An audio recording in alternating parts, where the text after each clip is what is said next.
नमस्ते, जय हिंद। ये है द आवारा मुसाफिर show clips. Godhra train burning incident जो था, जो केस था, गवर्नमेंट ने उसकी जिम्मेदारी आपको दी।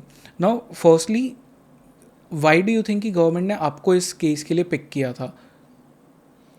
अब ये मैं तो नहीं कह सकता हूँ, लेकिन एक ज़रूर अंदाज़ा लगा सकता हूँ कि चूँकि सीबीआई से फ्रेशली मैं वापस आया था 10 साल पूरे होने के बाद, और चूँकि फॉरेन स्कैम इन्वेस्टिगेट किया हुआ था, तो थोड़ा एक बड़े बड़े केसेस हैंडल करने का कॉन्फिडेंस भी था मेरे में।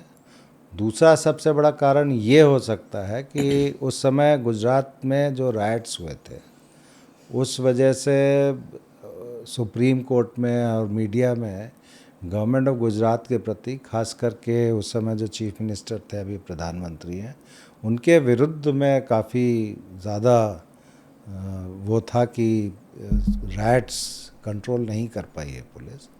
तो उस सिचुएशन में गवर्नमेंट को ये डिसाइड करना था कि ये इम्पोर्टेंट केस का इन्वेस्टिगेशन ऐसे किसी ऑफिसर के हाथ में दिया जाए जो गुजरात से बाहर रहा हो, सीबीआई का भी एक्सपीरियंस हो, तो फेयरनेस मेंटेन हो पाएगी। किसी को ये कहने का मौका नहीं मिलेगा कि ये इनका आदमी है या उनका आदमी है। मैं तो 10 साल पूरा करके वापस आया था। 92 से 2002 तक गुजरात से कोई संपर्क नहीं था। मैं किससे अलाइनमेंट भी नहीं था मेरा। तो ये सोच के गवर्नमेंट ने कहा होगा, क्योंकि गवर्नमेंट को तो सुप्रीम कोर्ट को भी सेटिस्फाई करना था ना, अपना इंटेंशन बतानी थी कि फेयरनेस दे कैन मेंटेन। तो मेरे को एसआईटी बना के, पहले तो पोस्टिंग हुई सीआईडी क्राइम में एस डीआईजी, और फिर जो एसआईटी बनी थी, उस मतलब जिन लोगों को सुपरवाइज करना था उनका हेड था मैं, और मेरे साथ ऑफिसर्स थे काफ़ी, वो जो इन्वेस्टिगेट कर रहे थे। पर सर, यहाँ पे फिर आपने इस केस को सॉल्व कैसे किया? क्योंकि जो S6 बोगी थी जिसमें आग लगी थी, पहले कहा यह जा रहा था कि अंदर से आग लगी है, इसमें ऑटोमेटिकली जो किचन होता है वहाँ से आग लगी होगी, फूड बर्नर से आग लगी होगी। बट आपने फिर रियलाइज़ किया कि ये फिज़िकली इम्पॉसिबल था। अगर इसे आग लगनी थी तो ये बाहर से ही लग सकती थी। ये कैसे आपने फिगर आउट किया था? ये तो फील्ड इन्वेस्टिगेशन, उसमें काफ़ी मेहनत करनी पड़ती है। मतलब उस समय अगर आपको ये, आप तो खैर you must be A kid, yes. लेकिन अगर आप उस समय का पेपर, न्यूज़पेपर रिपोर्ट्स पढ़ेंगे, तो दो तरह की मान्यता थी। एक ये था कि ये इसमें एक्सीडेंटली आग लगी है।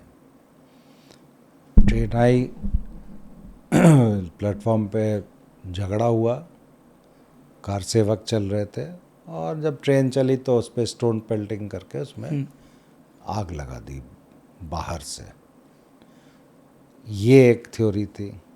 दूसरी थ्योरी ये थी कि कार सेवक जो ट्रैवल कर रहे थे, काफ़ी बड़ी संख्या में थे और ट्रेन खचाखच भरी हुई थी, वो अपने साथ खाना बनाने के लिए स्टोव वगैरह भी लेके ट्रैवल कर रहे थे, और स्टोव में जो केरोसिन यूज़ होता है, राइट। वो था, और उससे एक्सीडेंटली फायर हुआ अंदर और बोगी जल गई। तो ये दो थ्योरी थी उस समय जब मैंने इन्वेस्टिगेशन ज्वाइन किया। ये इंसिडेंट हुआ था 27 फरवरी 2002 को। मैंने इन्वेस्टिगेशन ज्वाइन किया था 10 अप्रैल 2002, मतलब ऑलमोस्ट 2 महीने के बाद, 2 ढाई महीने के बाद।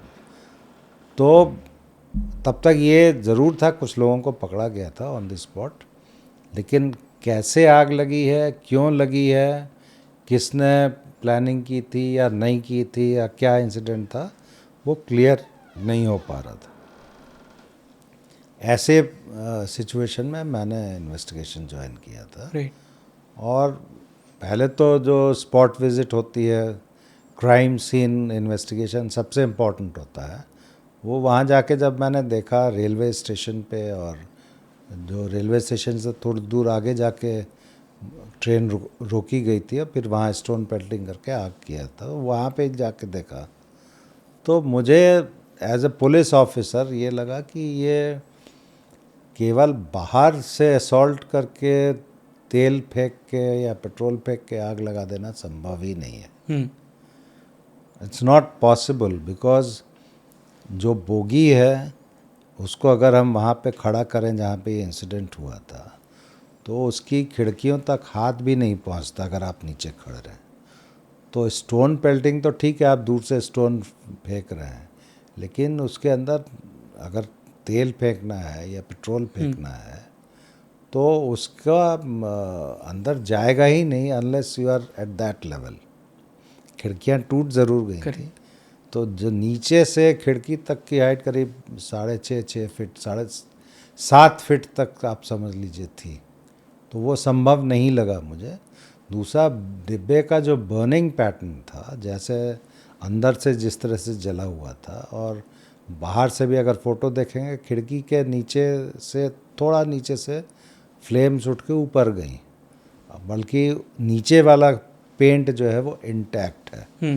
तो अगर आप बाहर से फेंकेंगे पेट्रोल और आग लगाएंगे तो नीचे भी जलना चाहिए। पूरा पोगी आधा भाग से ऊपर जला हुआ है। तो वो सब चीज़ें देखी और भी अंदर इंस्पेक्शन किया। बोगी का पीछे से बीच तक का हिस्सा ज़्यादा जला हुआ था, एक बर्निंग पैटर्न अंदर बना हुआ था।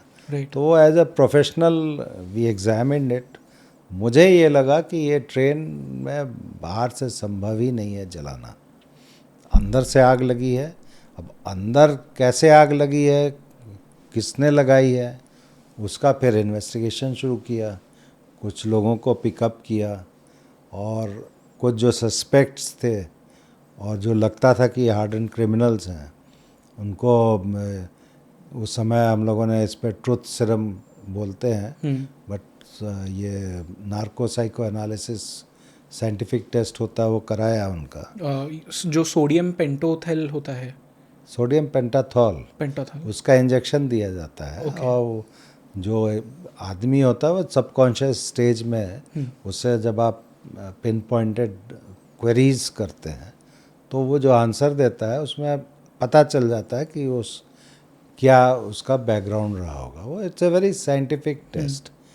बट ये जो टेस्ट होता है it is not for the purpose of collection of evidence. इसको आप एविडेंस के तौर पे नहीं यूज़ कर सकते हैं। ये जो टेस्ट होता है इसमें जो सस्पेक्ट है या एक्यूज्ड है उससे पता चलता है कि उसने कैसे तैयारी की थी और कौन कौन लोग थे, because the person is under a semi conscious level. और ऐसा मानना है कि उस स्थिति में अगर जो सवाल जवाब होते हैं तो कोई छिपाता नहीं है, जो चीज़ होती है वो निकल के आ जाती है। ये एक साइंटिफिक बेसिस है, बट इसको यूज़ हम लोग एविडेंस पे नहीं कर सकते हैं। दूसरा ये है कि अगर ये इंटरवेंशन करना पड़ता है, इसमें आपको इंजेक्शन देना है, you cannot do it forcefully. और किसी के बॉडी में कुछ इंजेक्ट करना है तो उसके लिए कोर्ट की परमिशन लेनी पड़ती है। ओके। तो कोर्ट की परमिशन तभी मिलती है जब एक्यूज अपना कंसेंट देता है। So it's a very difficult process.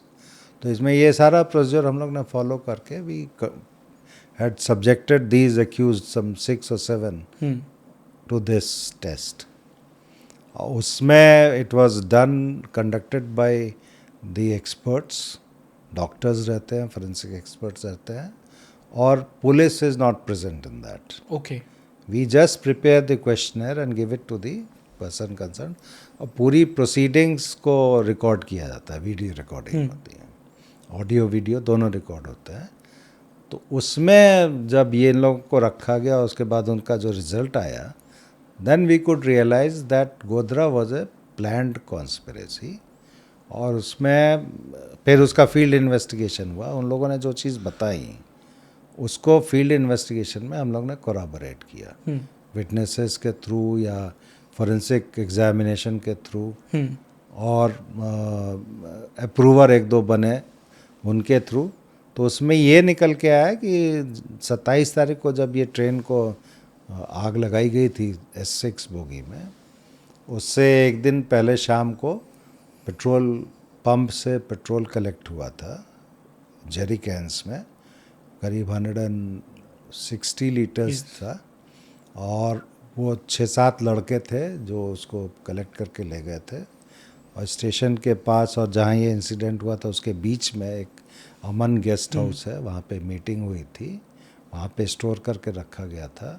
तो ट्रेन जब आई सुबह, वो 4 घंटा लेट चल रही थी और प्लेटफॉर्म पे हंगामा हुआ तो ट्रेन चली तो उसको चेन पुलिंग करके रोका गया। फिर चेन पुलिंग ठीक किया गया, उसके बाद फिर ट्रेन चली, तो दोबारा 4 डब्बों से साइमल्टेनियसली चेन पुल करके एक पर्टिकुलर स्पॉट पे जब ट्रेन पहुंच गई थी तो वहाँ रोका गया। ओके। वहाँ पे ऑलरेडी करीब 150-200 लोगों का मॉब था और वो सुनसान एरिया था। बहुत हैवी स्टोन पेल्टिंग हुई ट्रेन के ऊपर, वो ए केबिन उसका है उसके सामने, और फिर फाइनली उसमें जो स्टोन पेल्टिंग हुई उससे शीशे टूट गए खिड़कियों के, और खिड़की शीशों के पीछे जो मेटल का वो होता है वो भी टूट गया। तो काफ़ी जगह थी। उसके बाद इस स्टोन पेल्टिंग के दरमियान क्या है, जो जो बोगी में लोग भागते हैं या तो सीट के नीचे घुस गए या आगे की तरफ भागे या कुछ लोग ऊपर चढ़ गए। तो इस कमोशन में फिर वेस्टिब्यूल काट के ये 6-7 लड़के अंदर घुसे। पीछे जहाँ बाथरूम होता है, टॉयलेट, 2 टॉयलेट्स होते हैं, उसके बाहर निकल के आइए तो वॉश बेसिन होती है, और वो जो पैसेज होता है उस वॉश बेसिन के आगे खड़े होके उन्होंने वो पेट्रोल उसमें डाला, पूरा उलट दिया कैन में जो था 160 लीटर, और फिर कूद गए दरवाज़ा खोल के। और बाहर जो लोग थे, जो पहले से तय था, उन लोगों ने बर्निंग रैग्स एक अपने उसमें लगा के डंडों में वो नीचे से खड़े होकर जो खिड़कियां टूट गई थी उनके थ्रू पुश किया, उससे आग लगी और फिर 59 people died in that. Right. अब इसमें सवाल ये पैदा होता है कि एक्सीडेंटल फायर क्यों नहीं था। तो बोगी जो आग लगाई गई थी वो बोगी का मेक हम लोगों ने निकाला। रेलवे के पास हिस्ट्री शीट होती है हर एक बोगी की, उससे पता चला कि ये पुराना बोगी था और इस तरह का बोगी 87 का बना हुआ था। एक बोगी 87 का था और I think another one was 92 और 91।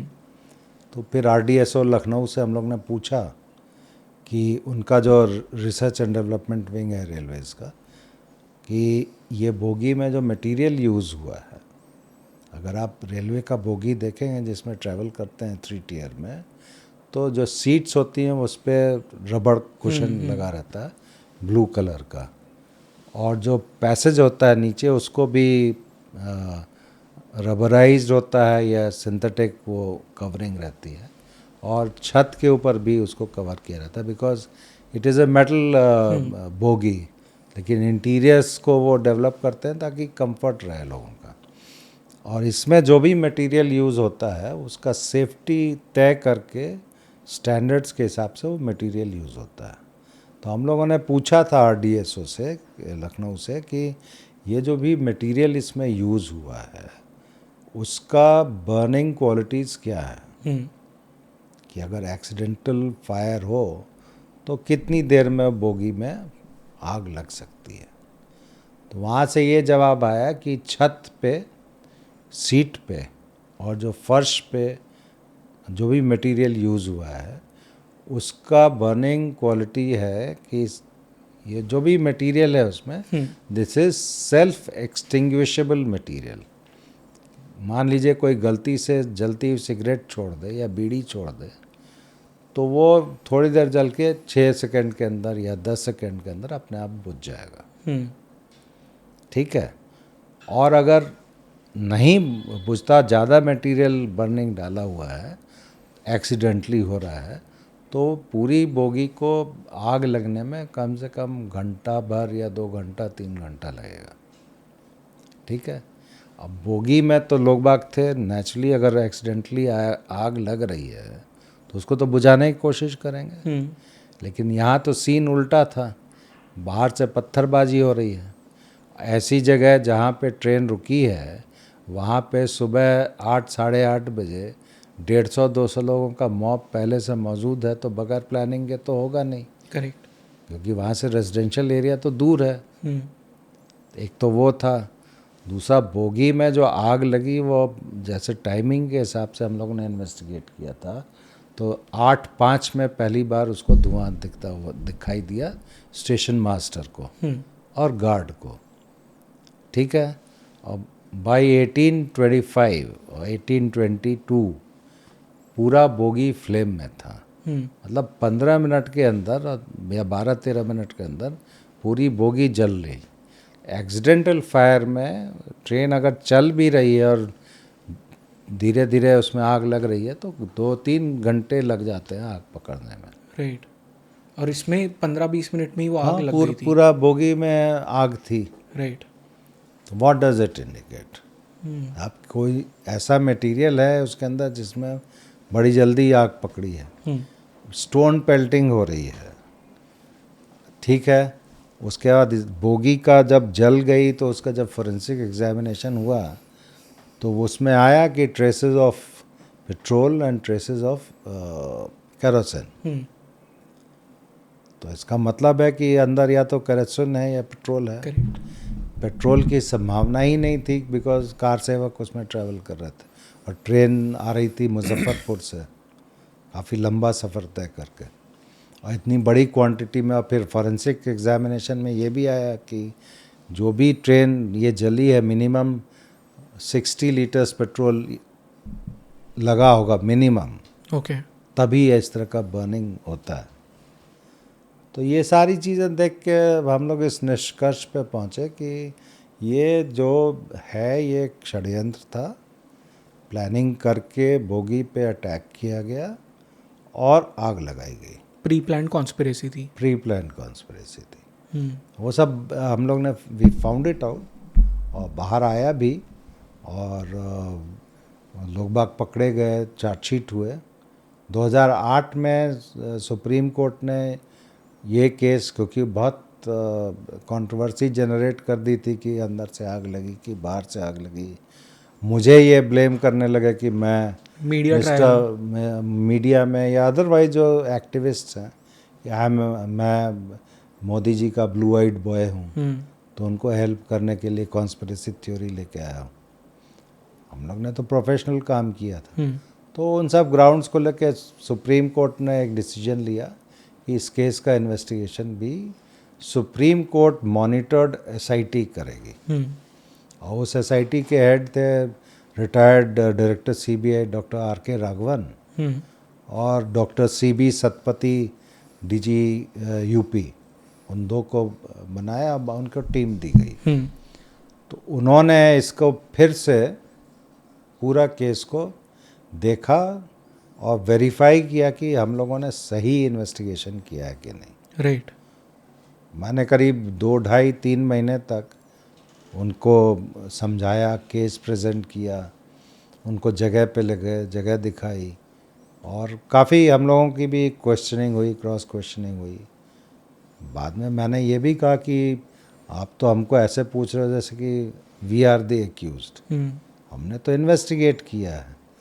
तो क्या नहीं वे वो कमेटी ने और एसआईटी जो सुप्रीम कोर्ट की, तो उन्होंने पूरा थरली पूरा केस फिर से देखा, वेरीफाई किया, री एग्ज़ामिन किया लोगों को और फोरेंसिक एविडेंस को री एग्ज़ामिन किया।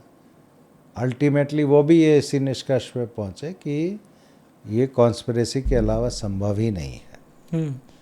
तो उन्होंने सुप्रीम कोर्ट में रिपोर्ट पेश की, उसमें ये कहा गया कि जो भी इन्वेस्टिगेशन गुजरात पुलिस ने किया है उसमें हमें कोई त्रुटि मिली नहीं है। फिर उसी पे ट्रायल चला और 2011 में आई थिंक नो लकूना कहा गया था केस को। 2011 में कन्विक्शन हुआ इस केस में। राइट। रिपोर्ट तो शायद उन्होंने पहले सबमिट कर दी थी। ट्रायल 2-2.5 साल एक्स्ट्रा लगा ट्रायल चल रहा।